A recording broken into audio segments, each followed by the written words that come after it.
Hello दोस्तों, स्वागत है आपका अपने चैनल धर्मेंद्र डिफेंस एकेडमी में।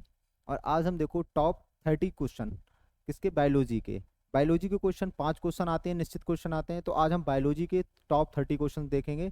ठीक, तो आज हमारी बायोलॉजी की क्लास होगी जिसमें 30 क्वेश्चन, आपको शानदार क्वेश्चन देखने को मिलेंगे। तो पूरी क्लास बाकायदा ध्यान से देखेंगे, समझेंगे और लिखते चलेंगे साथ साथ।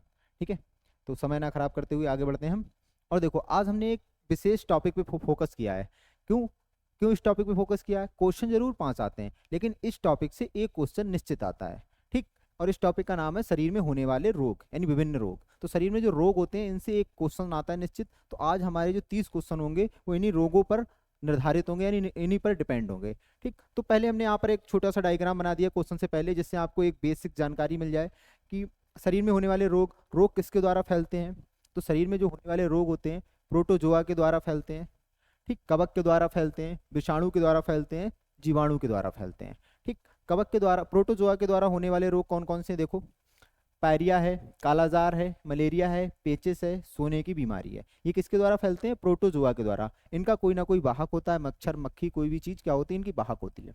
इसके बाद कवक के द्वारा होने वाले रोग, कवक के द्वारा जो रोग होते हैं वो हमारे त्वचा के ऊपरी भाग पर होते हैं, जैसे दाद है, खाज है, दमा है, खुजली है, एथलीट फूट है। ये कवक के द्वारा होने वाले क्या हैं? रोग हैं। फिर होता है विषाणु, यानी इसी को बोलते हैं वायरस। वायरस के द्वारा होने वाले रोग, ये रोग अधिकतर क्या खतरनाक माने जाते हैं।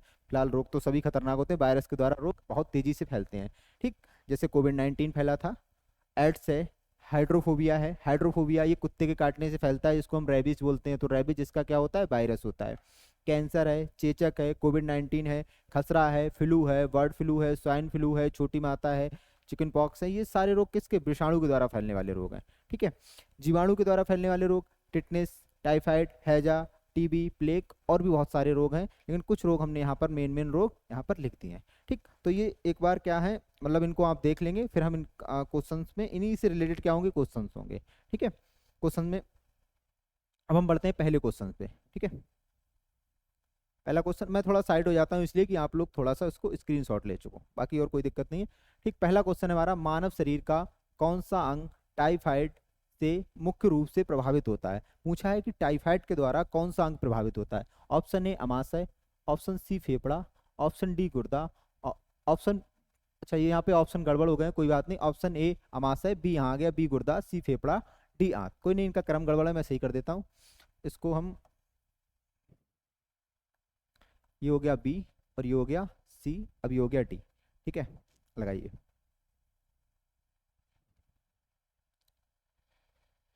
ठीक, तो टाइफाइड, टाइफाइड किसके द्वारा होता है? अभी हमने आपको बताया था। टाइफाइड, टाइफाइड जीवाणु के द्वारा होता है, जीवाणु के द्वारा होता है। ठीक, होता है। और ये किस अंग को प्रभावित करता है? तो ये हमारी आंत को प्रभावित करता है। ये हमारी किसको प्रभावित करता है? आंत को प्रभावित करता है। इसमें तेज बुखार आता है। ठीक, हड्डियों में जोड़ों में दर्द होता है, और ये आंत को क्या करता है? प्रभावित करता है। दूषित जल भोजन पीने से हो जाता है। नेक्स्ट क्वेश्चन, पानी की गंदगी से फैलने वाला रोग कौन सा है? ठीक, लो यही क्वेश्चन आ गया जो भी हमने आपको बोला था कि पानी की गंदगी से होने वाला रोग कौन सा।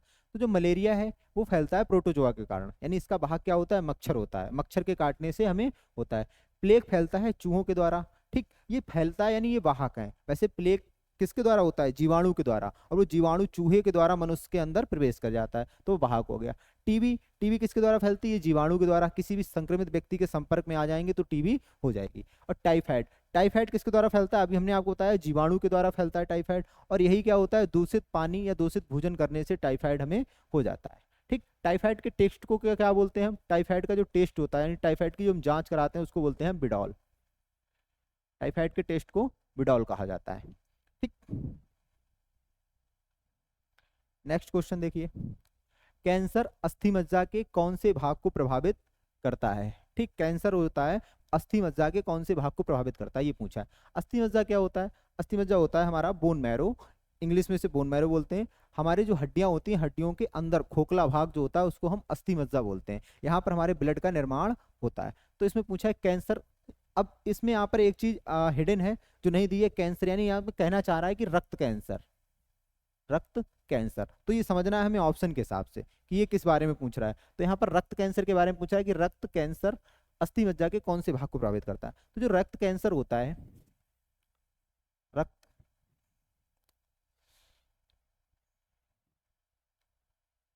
रक्त कैंसर। बेटा ये रक्त कैंसर होता है, ये हमारे जो हमारा ब्लड होता है, रक्त होता है, उसके तीन भाग होते हैं।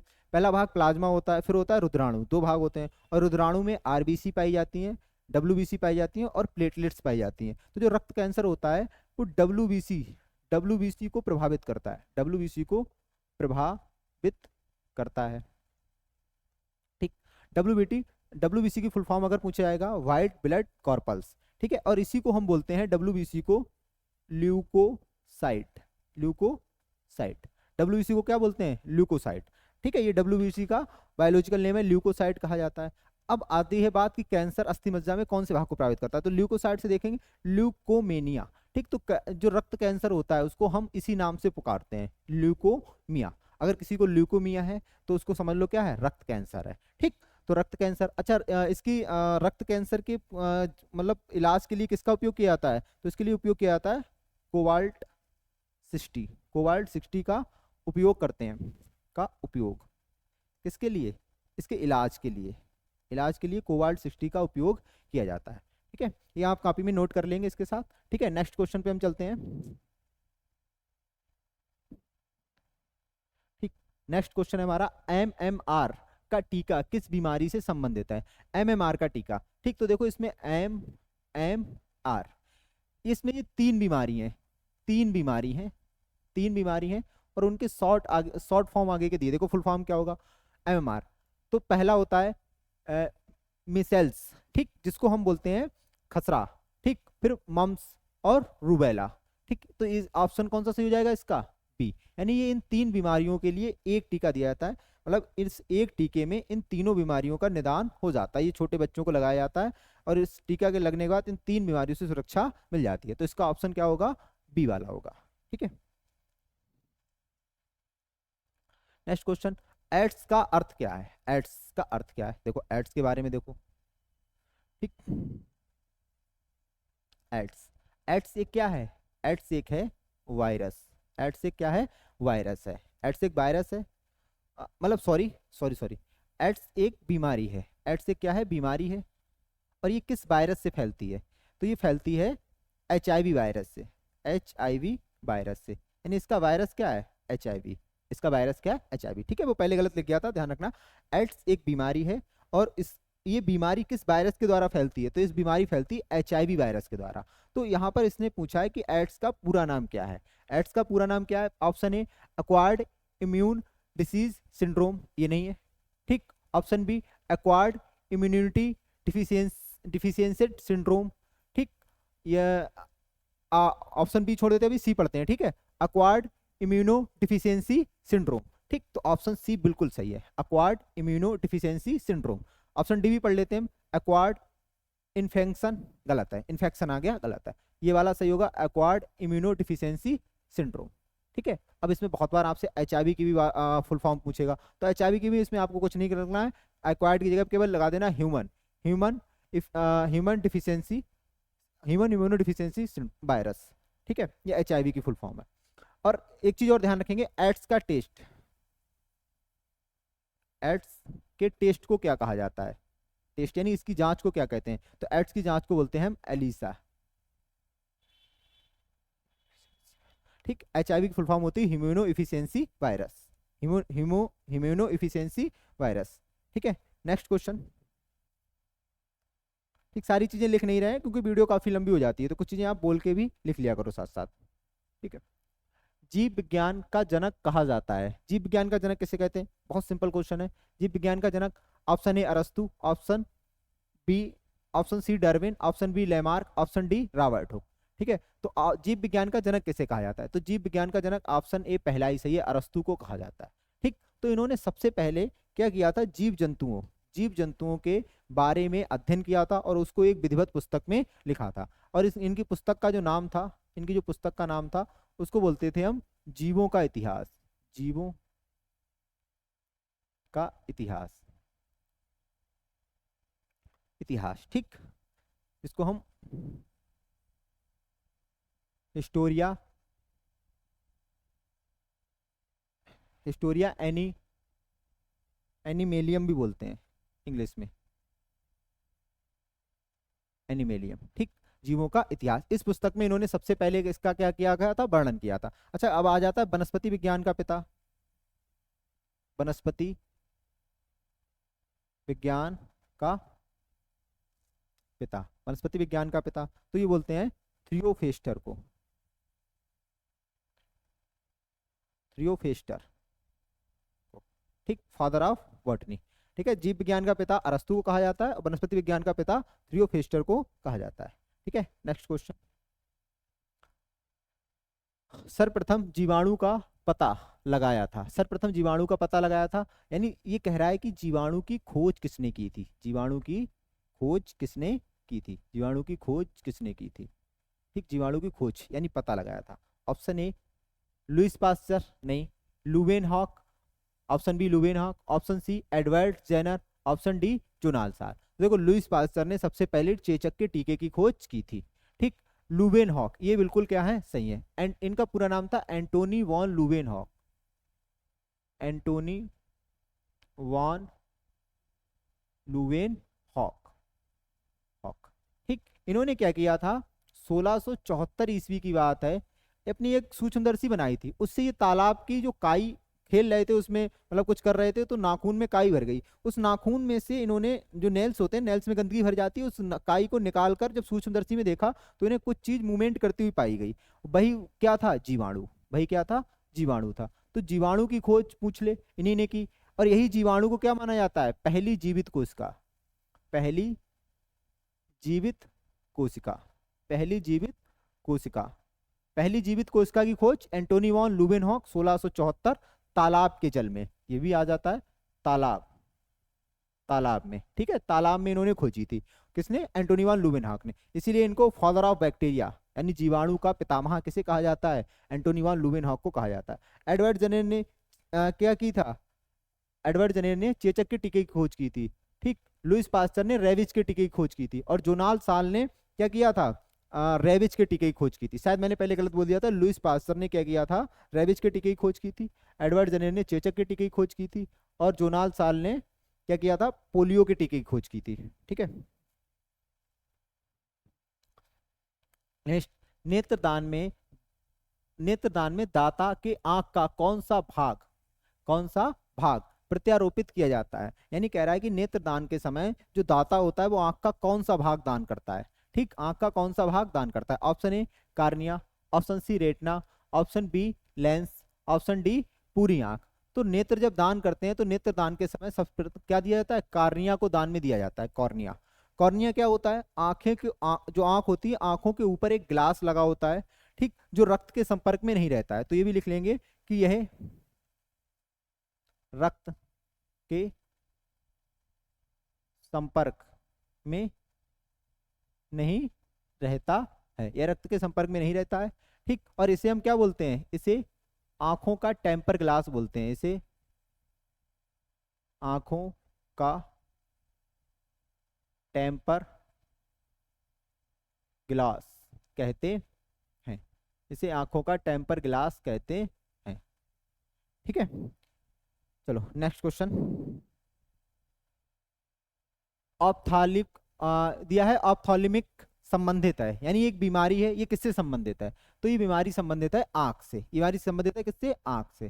ठीक, इसमें आंख का जो लेंस होता है उसका आकार अनियमित हो जाता है, यानी छोटा या बड़ा हो जाता है। ठीक, तो ये किससे संबंधित, आंख से, इसमें और ज्यादा कुछ है नहीं। नेक्स्ट क्वेश्चन, अधिकतम शाकाहारी प्रोटीन पाई जाती है। अच्छा, ये कि बीमारी से रिलेटेड क्वेश्चन है कि पोषण में कि किससे प्रोटीन किसमें पाई जाती है, शाकाहारी की बात चल रही है। ठीक, तो अनाज, ऑप्शन ए अनाज, ऑप्शन बी दाल, ऑप्शन सी सब्जियां, ऑप्शन डी दूध। तो अब जब शाकाहारी की बात की ऑप्शन, तो ऑप्शन के हिसाब से दाल। ठीक है, दाल में क्या होती है, सर्वाधिक प्रोटीन होती है। वैसे अगर हम बात करें सर्वाधिक प्रोटीन की, सर्वाधिक प्रोटीन, सर्वाधिक प्रोटीन, तो सबसे पहले सर्वाधिक प्रोटीन पाई जाती है शैवाल में, और शैवाल कौन सा होता है, क्लोरा,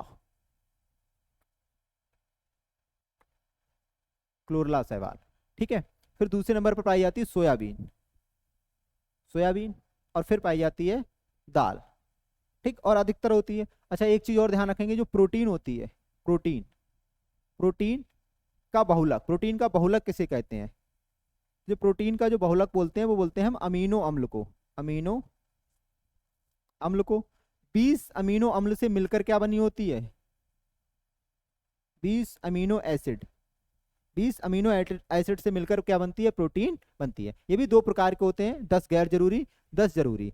ठीक है, गैर जरूरी हम बाहर से जरूरी बाहर से लेते हैं, गैर जरूरी हमारे शरीर में बन जाते हैं। ठीक है, तो ये क्वेश्चन हो गया। ठीक है, तंबाकू में पाया जाता है, तो पूछा तंबाकू में क्या पाया जाता है? Option A morphine, option C heroin, option B nicotine, option D quinine. देखो ये मतलब एक फॉर्मेट बदल गया होगा, तो ऑप्शन के जो क्रम है वो ऊपर नीचे होगा, ये भी उससे कोई मतलब नहीं, बाकी सारे सही लिखे हैं। ठीक है, तो इसमें हिसाब से यहाँ पर बी निकोटिन, क्या? निकोटिन। ठीक, तंबाकू में क्या पाया जाता है? निकोटिन पाई जाती है। ठीक है, निकोटिन एक क्या है? अम्ल है।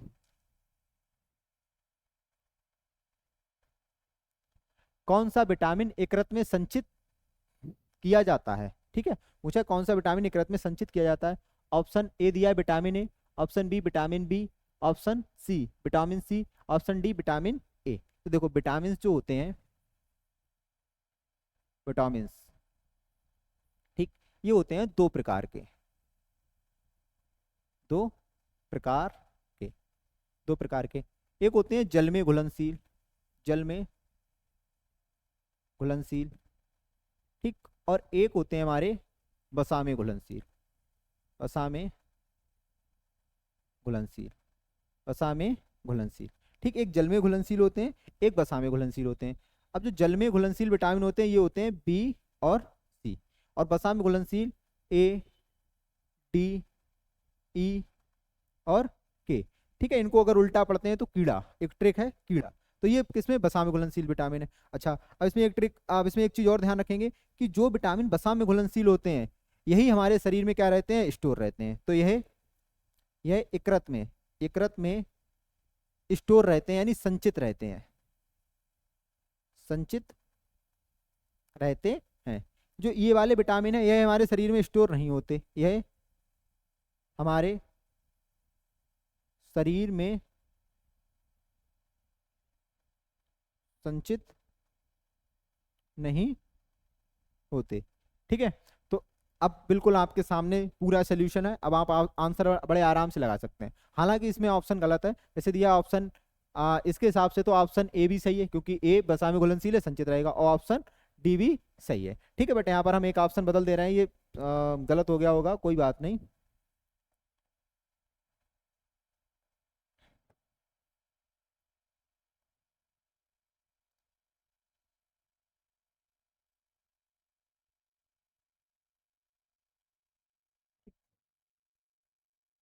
इन्हें लिख दे रहे हैं, इनमें से कोई नहीं, इनमें से कोई नहीं। ठीक, अब आपका जो हो जाएगा, कौन सा सही हो जाएगा? तो आपका सही हो जाएगा ऑप्शन ए, ऑप्शन ए। ठीक है, ये वाला सही हो जाएगा। नेक्स्ट क्वेश्चन बोलते हैं,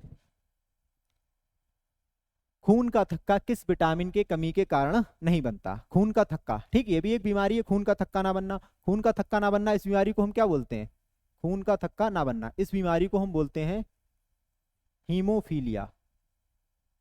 इस बीमारी को बोलते हैं हम हीमोफीलिया। ठीक, हीमोफीलिया, या इसको हम कहा जाता है शाही रोग, शाही रोग। क्यों? क्योंकि यह सर्वप्रथम किसमें देखा गया था? इंग्लैंड की जो महारानी थी एलिजाबेथ, उनमें ये रोग देखा गया था। और ये कैसा रोग है? एक वंशानुगत रोग है, तो इसको हम शाही रोग कहते हैं। ये किस विटामिन की कमी के कारण रक्त का थक्का नहीं जमता? तो विटामिन बी, विटामिन के की, सॉरी, ऑप्शन बी विटामिन के की कमी के कारण रक्त का थक्का नहीं जमता। ठीक, विटामिन के। ठीक है, नेक्स्ट क्वेश्चन, सबसे अधिक लोहा पाया जाता है, लोहा यानी किसकी बात की है? आयरन की, आयरन। तो आपको सब पता है सर्वाधिक आयरन किसमें होता है? सर्वाधिक जो आयरन होता है, सर्वाधिक आयरन वो हमें प्राप्त होता है पालक से। ठीक, पालक, या फिर हम मेथी भी कह सकते हैं, पालक, मेथी, और ये सब क्या है? सब्जी। तो देखेंगे ऑप्शन ए अंडा है, नहीं होगा। ऑप्शन बी हरी सब्जियां, ऑप्शन सी दूध, ऑप्शन डी सेब। तो क्या होगा? हरी सब्जियां। ठीक है, आयरन, आयरन की कमी से कौन सा रोग हो जाता है? लिख लो, ये रोग से ही, आयरन की कमी आयरन की कमी से। कौन सा रोग होता है जिसको हम बोलते हैं अरक्तता, अरक्तता, ठीक, इसको इंग्लिश में बोलते हैं एनीमिया, एनीमिया, ठीक, ये रोग हो जाता है। ठीक है, आयरन पाया कहाँ जाता है, तो आयरन पाया जाता है हीमोग्लोबिन में। ठीक है, हीमोग्लोबिन, आरबीसी के अंदर हीमोग्लोबिन, हीमोग्लोबिन में आयरन होता है, आयरन के कारण ही हीमोग्लोबिन का रंग लाल होता है और हीमोग्लोबिन के कारण ही रक्त का रंग लाल होता है। ठीक, ये चीज ध्यान रखेंगे। नेक्स्ट क्वेश्चन है, बिडाल टेस्ट का उपयोग किसके संभावना की जांच के लिए किया जाता है। मैंने आपको पहले क्वेश्चन में बताया कि बिडाल किसके जांच के लिए किया जाता है। ऑप्शन ए मलेरिया नहीं, ऑप्शन सी हैजा नहीं, ऑप्शन बी टाइफाइड। ठीक, तो मतलब ऑप्शन ए ऊपर नीचे है, कोई दिक्कत नहीं। ऑप्शन बी टाइफाइड की जांच को हम क्या कहते हैं, बिडॉल टेस्ट कहते हैं। ठीक, नेक्स्ट क्वेश्चन, रिकेट्स है एक बीमारी, तो रिकेट्स एक कैसी बीमारी है, तो रिकेट्स मांसपेशियों की है, नहीं, हड्डियों की है, सही है बिल्कुल, खून की है, नहीं है, टिश्यू ऊतकों की है, नहीं है। तो रिकेट्स क्या होती है, ये हड्डियां जिसमें कमजोर हो जाती हैं, ठीक, शरीर सूखा हो जाता है, उस बीमारी को हम क्या बोलते हैं, रिकेट्स बोलते हैं। ये किसकी कमी से होता है, अधिकतर प्रोटीन की कमी से होता है। ठीक, प्रोटीन या हम विटामिन विटामिन डी की कमी से, विटामिन डी की कमी से रिकेट्स नामक रोग हो जाता है। ठीक, किसके इलाज में कीमोथेरेपी का उपयोग करते हैं, कीमोथेरेपी, तो कीमोथेरेपी क्या होती है, जैसे बहुत सारी दवाओं का मिक्सचर होता है जो किसी बॉडी पर, किसी की बॉडी में क्या किया जाता है, इंजेक्ट किया जाता है, यानी चढ़ाया जाता है और वो बॉडी के अंदर जाकर अपना काम करता है। अब जैसे क्या होता है कि कैंसर हो जाता है, तो कैंसर एक लाइलाज बीमारी है। अब किसी अंग में अगर कैंसर हो गया, किसी के हाथ में हो गया, पैर में हो गया, किडनी में हो गया, लीवर में हो गया, तो उस अंग को काट कर क्या कर देते हैं, निकाल देते हैं। बट यही कैंसर मान लो अगर ब्लड में हुआ है, तो ब्लड को तो नहीं पूरा निकाल सकते हो, या ब्लड को काट कर अलग भी नहीं कर सकते, छांट कर अलग भी नहीं कर सकते। तो इसकी इलाज के लिए क्या किया जाता है, दवाइयों का मिक्सचर चढ़ाया जाता है जिसको हम बोलते हैं कीमोथेरेपी। ठीक, तो कीमोथेरेपी का इलाज किसमें किया जाता है, देख लो आप, किसमें, कैंसर, ऑप्शन ए ही सही है, किसमें, कैंसर में किया जाता है। कैंसर के इलाज में, अधिकतर ब्लड कैंसर के इलाज में इसका प्रयोग क्या करते हैं, ज्यादा करते हैं, कीमोथेरेपी। ठीक, नेक्स्ट क्वेश्चन, स्पाइड स्पाइडिलाइट्स बीमारी किससे प्रभावित करती है। ठीक, तो देखो इसमें नाम में स्पाइडिलाइट्स, ठीक है, और स्पाइन जो हमारी रीढ़ की हड्डी होती है उसको हम इंग्लिश में बोलते हैं स्पाइनल कॉर्ड, तो उसके नाम से संबंधित है। तो रीढ़ की हड्डी यानी मेरुदंड, तो ये बीमारी होती है, इसमें क्या होता है, जो रीढ़ की हड्डी होती है उसमें जो उसके जो क्यूब होते हैं, यानी जो उसमें छोटी छोटी सी हड्डियां होती हैं, उनमें सूजन आ जाती है, उनमें सूजन आ जाती है। तो ये बीमारी किसको प्रभावित करती है, रीढ़ की हड्डी को प्रभावित करती है, जिसको यहाँ पर मेरुदंड लिख रखा है। ठीक, किस मानव अंग में सर्वाधिक कोलेस्ट्रॉल उत्पादित होता है, यानी पूछा गया कि कोलेस्ट्रॉल किस अंग में सर्वाधिक पाया जाता है या उत्पादित करता है। तो ऑप्शन ए क्या दिया है, यकृत यानी लीवर, ऑप्शन बी अमाशय, ऑप्शन सी अग्नाशय, ऑप्शन डी पित्ताशय। ठीक, तो जो कोलेस्ट्रॉल की मात्रा होती है वो सर्वाधिक कहाँ से पाई जाती है, यकृत में, यानी लीवर में पाई जाती है। ठीक, लीवर में पाई जाती है। नेक्स्ट क्वेश्चन, नेक्स्ट है, मानव शरीर के किस अंग में हड्डियों की संख्या सर्वाधिक है, मानव शरीर में किस अंग में हड्डियों की संख्या सर्वाधिक है। ऑप्शन ए उंगलियां, ऑप्शन सी छाती, ऑप्शन बी मस्तिष्क, ऑप्शन डी केशेरु केशेरुकाएं, केशेरुकाएं यानी केशेरुकाएं इन्हीं को बोलते हैं रीढ़ की हड्डी को। तो देखो हम लिखते हैं केशेरुकाएं में जो हड्डियां होती हैं वो कितनी होती हैं, प्रारंभ में तो होती हैं, बच्चा अवस्था में यानी प्रारंभ में होती हैं 33, ठीक, और युवा अवस्था में जो होती हैं वो होती हैं 26।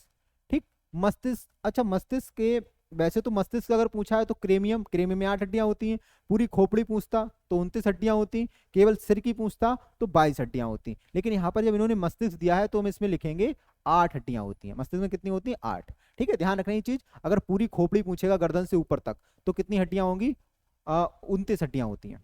ठीक, इसके बाद अगर पूछता है केवल सिर, तो सिर में कितनी होती है, 22 होती हैं।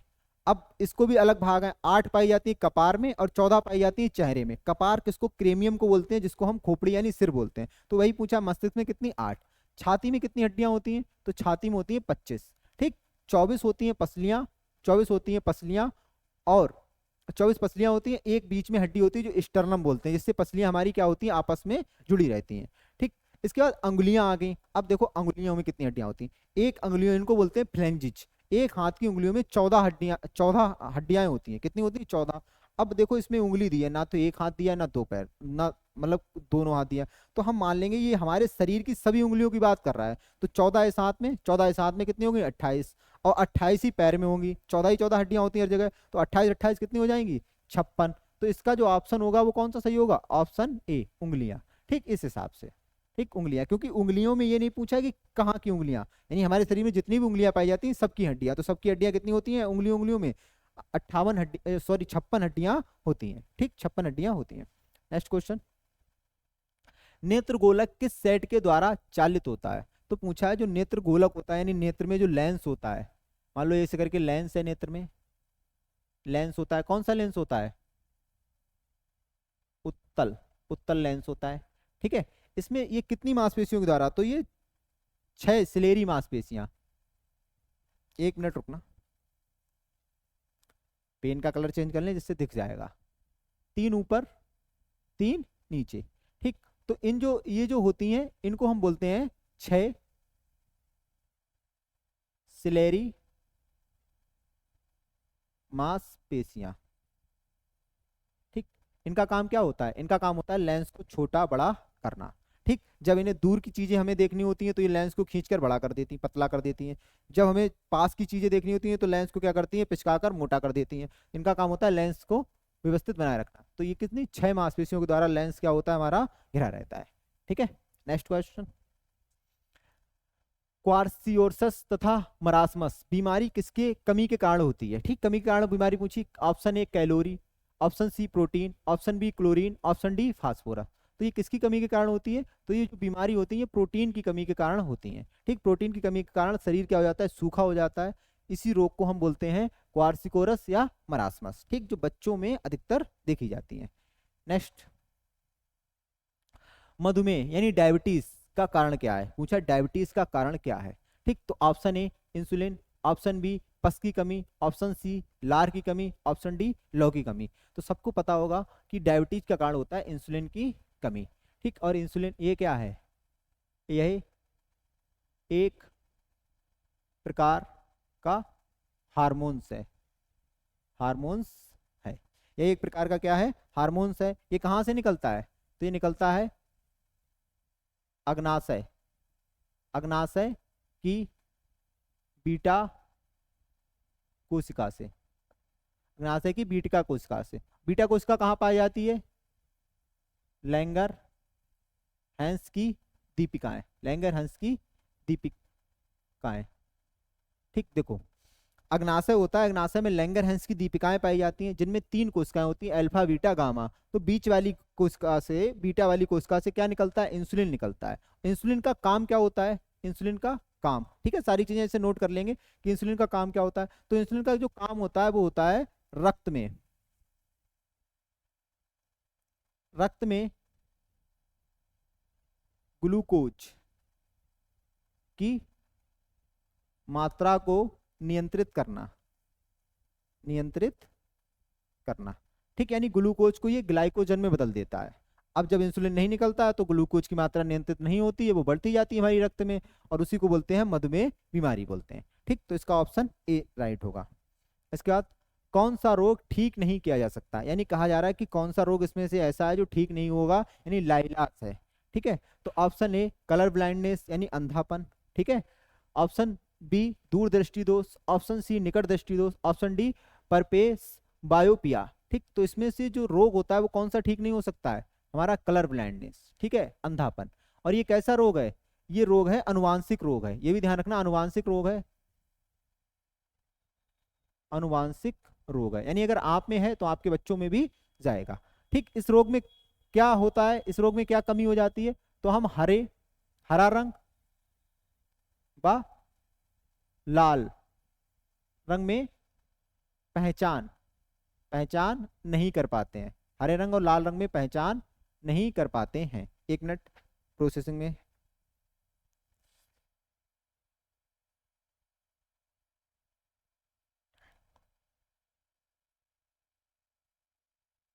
ठीक है, इसमें क्या नहीं कर पाते, हरे और लाल रंग में पहचान नहीं कर पाते हैं।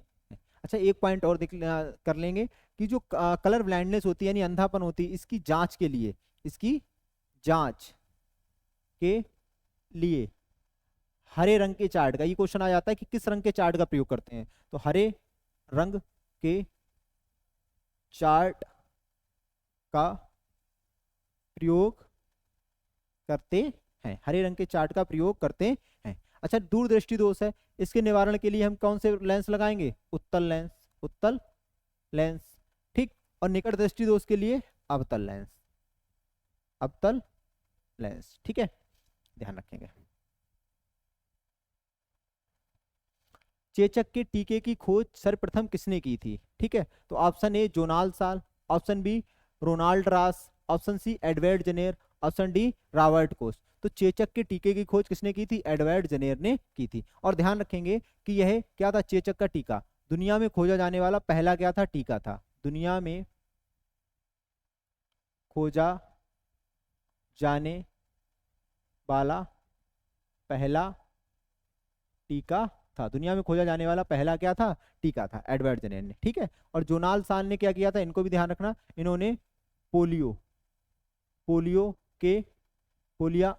के टीके की खोज की थी, टीके की खोज की थी। पोलियो ड्रॉप की खोज किसने की थी? एडवर्ड शोवित ने की थी। पोलियो ड्रॉप की खोज एडवर्ड शोवित ने की थी। निमोनिया किसके कारण होता है? तो निमोनिया किसके कारण होता है? बैक्टीरिया, शैवाल, कवक, वायरस, ठीक। तो निमोनिया जो मुख्यतः होता है वो बैक्टीरिया के कारण होता है, ठीक। कहीं कहीं पे निमोनिया आपको वायरस के कारण भी मिल जाता है, कवक के कारण मिल जाता है, लेकिन जो मुख्यतः निमोनिया होता है बच्चों में वो किसके कारण होता है? बैक्टीरिया के कारण हो जाता है, ठीक। नेक्स्ट पॉइंट, टिटनेस रोग किस जीवाणु से होता है? टिटनेस रोग का जीवाणु पूछा है इसमें आपका कि कौन सा जीवाणु। देखो सबसे पहले तो आप एक चीज ध्यान रखें कि टिटनेस रोग किसके द्वारा होता है? जीवाणु के द्वारा। अब इस क्वेश्चन में पूछ लिया कि कौन सा जीवाणु है टिटनेस का जीवाणु। ऑप्शन ए ट्राइकोटिनेक्स, option B Trichomonas hominis, option C Clostridium tetani, option D है जियाराडिक्स लेमलिया, ठीक। तो इसका ऑप्शन जो होगा, देखो टिटनेस रोग टिटेनी, तो इसी से हमें लगा देना, ऐसे याद करने की एक ट्रिक होती है, बना ली, क्लोस्ट्रीडियम टिटेनी, ठीक। इसकी कमी इस जीवाणु के कारण क्या होता है? टिटनेस रोग हो जाता है। और टिटनेस रोग एक ये भी लिख लेंगे कि टिटनेस रोग जो होता है वो खुले घाव से फैलने वाला क्या है? रोग है। खुले घाव से फैलने वाला रोग है। खुले घाव से फैलने वाला क्या है? रोग है, ठीक। अगर हम कहीं कट जाते हैं, ठीक है, तो उसके द्वारा टिटनेस हो जाता है। और टिटनेस एक ऐसा रोग है कि अगर ये हो गया एक बार, फिर ये लाइलाज है, फिर ये ठीक नहीं होता है एक बार होने के बाद, ठीक। और इसको हम जबड़ा लाख बीमारी भी बोलते हैं। इसमें जो शरीर होता है वो बिल्कुल धनुषाकार आकार का हो जाता है। देखो ये आग भी गया नया क्वेश्चन कि टिटनेस बीमारी को अन्य किस नाम से जाना जाता है? Option A ringworm, option C टिटनीटस, option B lockjaw, option D athlete foot. तो इसको जानते हैं हम लॉकजा, यानी जबड़ा लॉक बीमारी के नाम से इसको हम जानते हैं, लॉकजा बोलते हैं। शरीर धनुषाकार आकार का हो जाता है, बिल्कुल लॉक हो जाता है, जाम हो जाता है, ठीक है। ये क्या दिया है? एस्टिगमेटिज्म एक बीमारी है, क्या है? ठीक, तो ये किसकी बीमारी है? ऑप्शन ए कानों की, ऑप्शन सी नाक की, ऑप्शन बी आंखों की, ऑप्शन डी गले की, ठीक। तो ये जो बीमारी है ये बीमारी है हमारी आंख की। किसकी बीमारी है? आंख की बीमारी है, ठीक, आंख की बीमारी है, ठीक है। इसमें क्या होता है? बुढ़ापे के साथ जैसे जैसे व्यक्ति बुढ़ापे की तरफ प्रवेश करता है, आंखों की रोशनी कम होती चली जाती है, ठीक। तो ये इस बीमारी को बीमारी में काउंट भी नहीं करते, ये स्वतः ही क्या हो, मतलब जब व्यक्ति बूढ़ा होगा तो अपने आप आंखों की रोशनी कम होती चली जाती है, ठीक। तो इसका संबंध किससे है? आंख से है संबंध। HIV संबंधित है, ठीक, HIV संबंधित है। किससे संबंधित है HIV? अभी ये निकल चुका है क्वेश्चन आपको पहला। HIV एक क्या है? HIV एक क्या है? ये है वायरस, वायरस, ठीक है। और ये दुनिया का पहले नंबर का खतरनाक वायरस है, जो ब्लड के संपर्क में आने से या असुरक्षित संबंध बनाने से क्या होता है? फैल जाता है, ठीक। और इसमें भी मतलब जो ये करता क्या है ये वायरस? ये हमारा क्या करता है? WBC जो होती है, WBC WBC में एक पाया जाता है टी सेल। टी सेल को क्या करता है? नष्ट करता है, टी सेल को नष्ट करता है। अब टी सेल का काम होता है रोगों से लड़ना। तो जब टी सेल खत्म हो जाती है तो हमारे शरीर में रोगों से लड़ने की क्षमता क्या हो जाती है? समाप्त हो जाती है, यानी हमारा इम्यूनिटी सिस्टम कमजोर हो जाता है, ठीक। तो ये इसका संबंध अभी बताया था आपको किससे? एड्स से, यानी इसके द्वारा कौन सी बीमारी फैलती है? एड्स बीमारी फैलती है, ठीक। नेक्स्ट, अच्छा हो गए खत्म। तो ये थी हमारी आज की क्लास, फिर मिलेंगे कल एक नई क्लास के साथ। जय हिंद, जय भारत।